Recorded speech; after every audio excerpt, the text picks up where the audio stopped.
Hi y'all. So, how to plant potatoes without any commercial fertilizers or manures like bat guano or cow manure. I found this old article dated way back in 1870, before the commercial fertilizers hit the mainstream, the world. And they had a contest on who could plant the most potatoes, and as long as they, displayed their method. And it's very interesting. The guy that won it, he planted clover and ryegrass in the fall, and then plowed it under, and then he added uh, potash, potassium, which is just burning trees, right? He added wood ash to the rows, and then he added some agricultural lime or some lime. They called it lime back then, and then he added salt. And I'm going to put a link to the study. It's about 50 or 60 pages long, and he won the contest. He got about anywhere from 100 to 400 bushels of potatoes per acre, and 100 bushels comes out to about 60 pounds a bushel, right? Comes out to about 2 million calories, somewhere around there, which is enough to feed 3 people, right? 750,000 calories times 3 people comes out to a little over 2 million calories.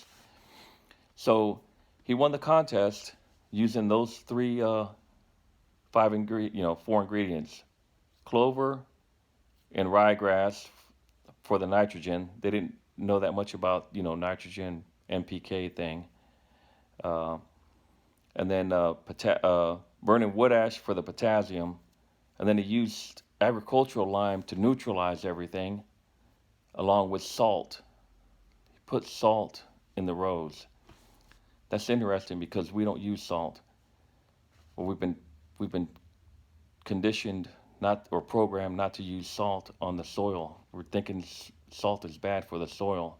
I don't know. It's a study. It might be worth doing the experiment in a pot, or a small little raised bed, to where you don't lose. This is like for organic soil. So it's an interesting study. It'd be interesting to see if it works. And so if commercial fertilizers disappear, and he didn't use manure or bat guano because that would eat the potatoes. They knew there was some. They didn't know what was really going on back in those old days, but um, he just used plain old what's available on the raw land. So if you had to relocate somewhere, and if you had salt, you could get pretty much the other ingredients, right? You could get wood ash, and be kind of hard to get the ag lime, but you'd be able to find something to neutralize the soil. So I'm going to leave a link to that article, and it's important to know in case you never know what's going to happen to the planet. We might get thrown back in time a couple hundred years, like most people are thinking.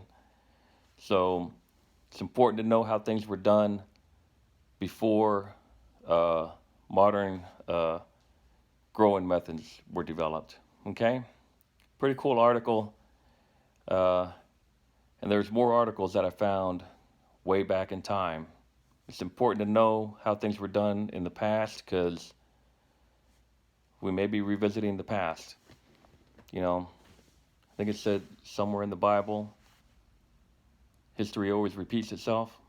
Nothing new under the sun. Okay, see y'all later. I'll put a link in the description to that article. It's on the Gutenberg website.